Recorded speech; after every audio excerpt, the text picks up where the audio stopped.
дар саҳифаи аввали барномаи имрӯза аз ҷинояти махсусан вазнини одамкушӣ хабар медиҳем, ки дар шаҳри Конибодом содир шудааст.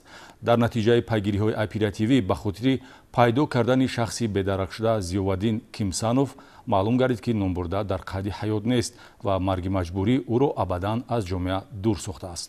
баъди 20 рӯзи бедарақи ғайбзанӣ маълум гардид, ки шаҳрванд Кимсанов Зиёваддин Шарофиддинович соли таваллудаш 1975 истиқоматкунандаи ҷамоати деҳоти Фирӯзобаи шаҳри Конибодом дар қайди ҳаёт нест. қисме аз устухонпораҳои ҷасади ӯро дар мавзеи қумзори заминҳои муассисаи давлатии хоҷагии ҷангали шаҳри Конибодом дарёфтанд, ки бо нишонҳои хоси қиёфавӣ аз рӯи дандонҳои металлии пайвандон ӯро шинохтанд.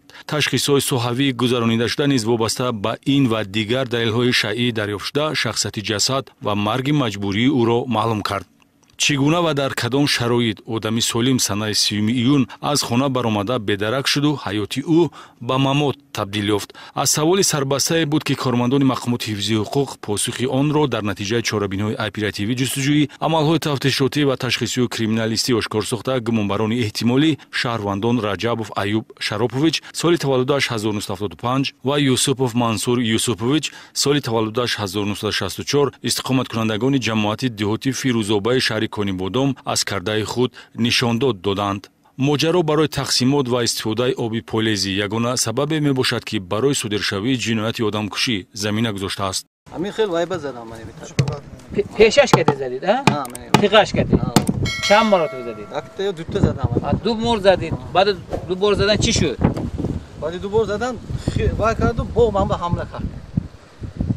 бо ҳам хел вай задан ҳамла кард? ҳамла карде бо. соли Мансурако каланда гирифт. каланда ҳаминҷо буд, каланда гирифт. خب کلا گفته چوگا پشتش به یک بزن اپیش یا قفوش یونش بده یونش همه اینجا اپیش زده محصولا کو قبیده دید می خیل وایوش مرده می زنده میگفتم چی گفت بعد ولی نگاه کنیم ببینیم نمیشد ولی گوش کنیم این محصولا کو گفت این وای شدگی مردگی وفات کرد ayakta dast vuruldum ki. گوجوش با تنشوندی یعنی گردن نه یک مشکتی زدی که مشتا تو که ساختم زدگیم دیگه گذاشته را دوی واشی با ما چسبید کی به چسبم کی ایوب یخت هم کلان کردم وقت که تو کدی جان کردی استودگی اقفو زد یا که پیش اقفو چی کردی زد هم کلان کردی کلان کردی زد خب داشتی چی یک افیدو بخیز کی ماف زیویدین جابرده غلطی تو خیست با ما چسبید муноқишаи ногаҳонии характери маишӣ дошта санаи 3 июн тахминан соатҳои 22:30 дақиқа дар назди ҷӯйбори обтақсимкунӣ ба истилоҳ атчиснои ҷамоати деҳоти Фирӯзоба ба вуқӯъ пайвастааст. гумонбаршудаҳо Аюб Раҷабов ва Мансур Юсупов тавре қайд намудем барои тақсимоти оби полезӣ бо ҷарбдида ҷанҷол карда бо истифода аз олатҳои кишоварзии каланд ва дост то дами марг ӯро латукуб мекунанд. тавре гумонбарон дар ҷараёни ҳаракатҳои тафтишотӣ нишондод доданд пинҳон кардани изи ҷиноят ва дурӣ ҷустан аз ҷавобгарии ҷиноятӣ иқдоми навбатиест, ки ба ин хотир онҳо ҷасадро тахминан 300 метр дуртар аз ҷои ҳодиса оварда дар мавзеи қумзори заминҳои бекорхобидаи хоҷагии ҷангал мегуронанд.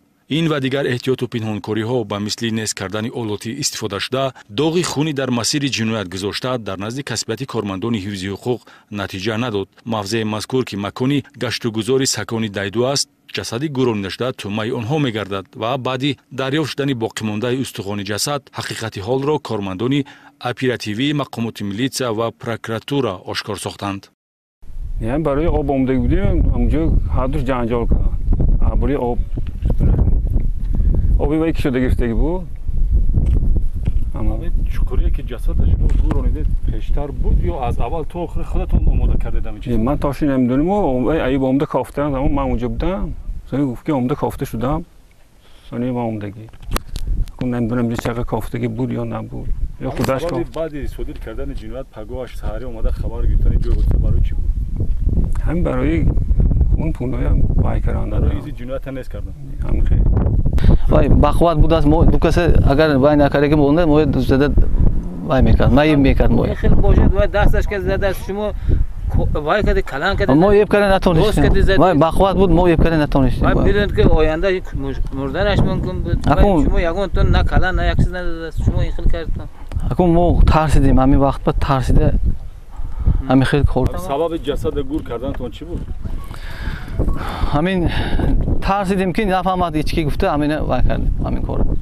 از روی حادثه آدمکشی مقامات پروکراتور شهر کنیبودان با ماده 104 کدکس جنایتی پرونده جنایتی آغاز کرده است. با خاتمه یابی مرحله تفتیشاتی هر کدام گمانبرشته را جوابگری سنگین انتظار است. زیرا حیات انسان ارزش عالی داشته، جنایت به مقابل حیات و سلامتی با جنایت‌های درجه خطرناکیش مخصوصاً وزنین منسوبیت دارد. جنایت دیگر با مقابل حیات و سلامتی را میلیسیا در حدود جماعت دهاتی اوفچ قلعچه ناحیه باباجان غفوروف به قید گرفت. در نتیجه مناقشه شهروند عبدالله ستاروف همسر جوانش را با کارد زده جراحت وزنین جسمانی رسانده است. سبب و انگیزه های به صادرشوی مناقشه اویلوی مساعدت کننده را در گزارش نوبتی تماشا کنید. با شعبه دومی وزارت کارهای داخلی در ناحیه باباجان غفوروف با جراحت خلیده بریده عضلات کارد با بیمارخانه دسترس گردیدن شهروند جمعه و آزاده پولاتونا سال تولدش 2002 استقامت کننده جماعت دهاتی اوفچ قلعچه ناحیه باباجان غفوروف خبری فوری وارد گردید. طور بعدا میلیسیا معین نمود جنایت مذکور در زمینه مناقشه اویلوی رخ داده. در صادر کردن آن همسرش ستاروف عبدالله زیاداللهویچ سال تولدش 1995 گمانبر می باشد. دست قبیدم ایستا گپ زنیم گفتم خیلی باید دراشون کشاده شد چه خیلی شد و درون به دویده در آمد. من در قبیده گفتم منم در آمده برفتم پشتش. گشته همه حالتنده اکاش میبراد ارمتور کلان یا که زاغنالی چیزی بود دستشانده زد هوا که. گشته دو سه بار زدگی بود که همون آهنش عدس کشته گفته زدم من.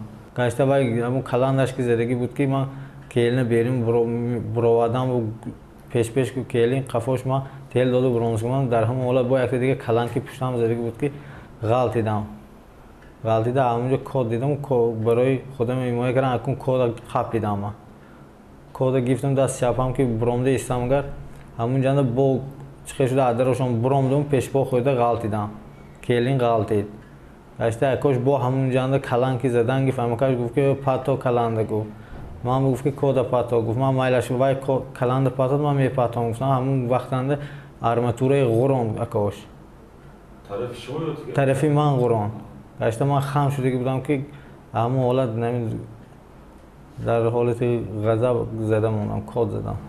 در حالتی که شما کد برای محافظت خودتان بیفته باشید برای چی با مقابل زنتان استفاده بوده؟ او زن نسبت شما اگه مقابله نشان نداده شما نزده باشد؟ نه باید پاچکم قپیده ایستادگی بود اما حالتنده ناگهان زدم. سببی به وقوع پیوستن جنایت مناظره بین همدیگری اویله جوان است که موقتا نامرسا بودند. مناقشه در درآمدگاه منزل استقامتی خانه پدری جبریده واقع در سروغه جماعت دهاتی اوفچ قلعچه کوچه پهلوان خانه رقم 116 آغاز یافته اولا بحثی لفظی بعداً زوروری جسمانی و در ادامه به رسانیدن جراحت جسمانی با استفاده از آلات کارد از طرف گمانبرشده عبدالله ستاروف خاتمه می‌یابد. oyni nilgun тамошо карда истода будем ки садои дарвоза баромад ва апам ба хона омад ки шавҳараш ӯро ҳамроҳӣ мекард. Дар дасти ӯ оҳанпора буд. онҳо байни ҳам баҳс мекарданд. ту бачаи маро ятим кардӣ гуфта апамро дашном дод. вақте ки акоям ба ҷанҷоли онҳо дахолат кард ӯро бо оҳан зада баъдан апамро бо корд зад. захмҳои воридшаванда азолоти корд ва бардоштани ҷароҳати ҷисмонии вазнин бо оқибати бистарӣ шудан ба беморхона натиҷаи муноқишаи оилавӣ мебошад ки дар ҳузури дигар аъзоёни оила сурат гирифтааст. ҳарчанд ҳаёту саломатии ҷабрида аз тарафи табибон ҳифз карда шуд, аммо кирдори содиршуда ба шавҳар доғи ҷиноятӣ овард. зеро ҷароҳати расониндаро ташхиси суди тиббӣ ҳамчун зарари вазнин ба саломатӣ хулоса додааст ки дар ин асос нисбати гумонбаршуда бо моддаи 110 кодекси ҷиноятӣ парвандаи ҷиноятӣ оғоз гардид. дар ин бахши барнома мо аз дастовардҳои оперативии шӯъбачаи милитсия дар ҷамоати деҳоти ёва дар самти ошкорсозии ҷиноятҳои ноаёни дуздӣ хабар хоҳем дод. дуздӣ аз манзилҳои иstiqomatӣ аз ҷониби пешсудшуда ҷамшед саидов дар ҳудуди деҳоти ёва ва ғозиён ва боздошти нафари ба ҷомеа зараррасон эҳсон меликов истиқоматкунандаи шаҳри ҳисор бо ҷурми дуздӣ аз нақлиётҳои беназорат натиҷаи корбарии ин бахши милитсияи ноҳияи бобоҷон ғафуров мебошад. کارمندان شعبه‌چه میلیسیا در جماعت دهاتی یووه شعبه وزارت کارهای داخلی در ناحیه باباجان غفوروف در نتیجه سنجش و پیگیری عریضه‌های وارداتی در خصوص دزدی از منزل‌های اقامتی و نقلیات‌های در صحن کوچه‌ها به نظارت گذاشته شخصیت صادرکننده دزدی‌ها را آشکار نمودند که نوبسته از جوانی گذشته داغدار کننده جنایتی دارد و 4 مرتبه برای دزدی سود شده است. شهروان سعیدوف جمشید بختیارویچ سال تولدش 1995 استقامت کننده جماعت دهاتی غازیان ناحیه باباجان غفوروف این نوبت نیز قابلیت ذهنی و جسمانی خود را نه به کارهای فایده‌ناک جمعیتی بلکه به کرداری به جامعه خوفناک و نوبکاری‌های برای جلبدگان ناراحت کننده استفاده برده است. یک گلچه مردانه زنانه گفتگی صندوقچه ها شکستگی. شروع از ماه مارت تا لحظه بازداشت ماه ایولی سال 2023 گمانبر شده جمشید سعیدوف با دزدی از منزل‌های استقامتی و نقلیاتی در شفاف راه گذاشته شده مشغول می شود. اما راحت و دلخوشی از درآمد مفت دیر دوام نکرد. زیرا میلیسیا ایزی دزدی گذرا را آشکار و با پنهانکاری‌هایش نقطه گذاشت. در حدود ناحیه باباجان غفوروف در چند حالت شما دزدی صادر کردید؟ 8 حالت. و جنایت‌های صادر کرده شما حدود کدام جماعت و شهرک‌های ناحیه را فراموش مبلغ‌های برای مفت برای دزدی به دست آوردن کجا صرف می‌کردید؟ برای خودم صرف می‌کردم. قمارخانه است. بازار بوکمکری. در برابر پول نقد، تلواری و اسباب‌های استوگی ساختمانی از جانب گمانبر شده تصرف شده درآمدی به دست آمده اساساً در نقطه بازی‌های بوکمکری صرف شده است. مثلا از داخل حجره خوابی ساکن جماعت دهاتی غازیان سعید مومین سعید کمالوف 4000 سومانی پول نقد به همین مانند از منزل اقامتی ساکن دیگر جماعت تلواری مبلغ پولی و اشیاء روزگار را تصرف کرده است. یا اینکه مهم مرد از داخل سبکروی به شهروان سهراب رستموف ساکن جماعت دهاتی یووه تعلق داشت که در نزد خانه استقامتیش می‌ایستاد 17000 سومانی به آسانی دسترسی او می‌شود. من هنگامی آکوچو اومدنم در محکم کدگی نبودم سراسیمه بودم. اومدم در محکم نکردم مقصد سر بر وقت خانه بروندم که همیشه ماشینا همه جاش هوی برداشت. 17000. این خانه می لفته باته اینجامده ادیولای و سومکگین 4 دام بود.